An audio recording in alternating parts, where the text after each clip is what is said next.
Bonjour à tous et bienvenue dans ce flash d'information. Nous sommes le 11 mai, date mythique, date symbole pour tous les amateurs de reggae. C'est le Memory Day of Bob Marley ou encore la fête anniversaire du décès du King du reggae. Robert Nesta Marley, né le 6 février 1945 à Nine Miles en Jamaïque, est mort à 36 ans le 11 mai 1981 à Miami aux États-Unis d'un cancer. Est un auteur, compositeur, interprète et guitariste jamaïcain. Il rencontre de son vivant un succès mondial et reste le musicien le plus connu du reggae, tout en étant considéré comme celui qui a permis à la musique jamaïcaine et au mouvement Rastafari de connaître une audience planétaire. Il a vendu plus de 200 millions de disques à travers le monde. L'exercice international au Bangamé Express 2025 a été officiellement lancé à la base navale d'Abidjan depuis le 5 mai et ce jusqu'au 16 mai prochain.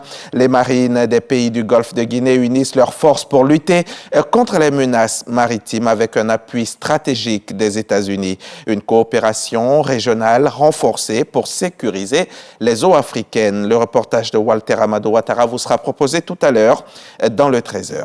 Et toujours dans cet élan de coopération internationale, gros plan sur les relations entre la Côte d'Ivoire et l'Italie. Une délégation italienne séjourne donc à Abidjan pour faire avancer les projets inscrits dans le cadre du plan Mattei.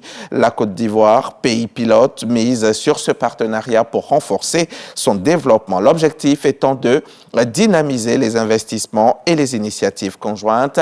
Reportage signé Souleymane Donisangou. C'est une initiative qui s'inscrit dans le cadre du plan Mattei, un projet ambitieux de renforcement des relations entre l'Italie et le continent africain. Cette rencontre d'échange avec l'importante délégation italienne conduite par le directeur général de la coopération en Italie au ministère des Affaires étrangères a pour but de redynamiser la coopération prônée par les valeurs du plan Mattei. Un plan qui vise à établir un nouveau type de partenariat avec les pays africains, notamment avec la Côte d'Ivoire, fondé sur une approche progressive où les objectifs sont définis conjointement avec les partenaires. La coopération ivoiro-italienne se porte au beau fixe. Au cours de nos travaux, nous avons mis l'accent sur des secteurs prioritaires tels que l'agriculture, la santé et la digitalisation. On a discuté vraiment les projets opérationnels. Ce n'est pas une théorie, ce n'est pas quelque chose dans le futur, mais l'Italie a déjà mobilisé des ressources financières importantes. Et aujourd'hui, la discussion, c'était sur comment réaliser les projets dans les trois secteurs qui viennent l'ambassadeur de nommer. À ce jour, la Côte d'Ivoire compte plus de 200 entreprises italiennes qui participent à la floraison de l'économie ivoirienne. Au Mali, Cheikh Oumar Doumbia a été agressé au couteau dans la nuit de vendredi à samedi 10 mai. Figure montante du mouvement pro-démocratie dans le pays, issu de la société civile. Il a pu échapper à ses assaillants. Cette agression survient alors qu'on dénombre au moins 2 enlèvements et 2 tentatives d'enlèvement d'hommes politiques critiques de la transition depuis jeudi. Et pour l'agression de Cheikh Oumar Doumbia, les responsabilités sont moins claires. Selon les détails recoupés, plusieurs hommes à bord d'un véhicule de type 4x4 attendait Cheikh Oumar Doumbia à quelques rues de son domicile. L'un d'eux l'a attaqué avec un couteau, mais Cheikh Oumar s'en est sorti avec une égratignure grâce à l'intervention des amis avec qui il se trouvait et qui se sont interposés. Les assaillants ont ensuite pris la fuite. En RDC, une centaine de personnes ont péri suite aux inondations dans le village de Kassaba, en territoire de Fizi, au sud de Kivu.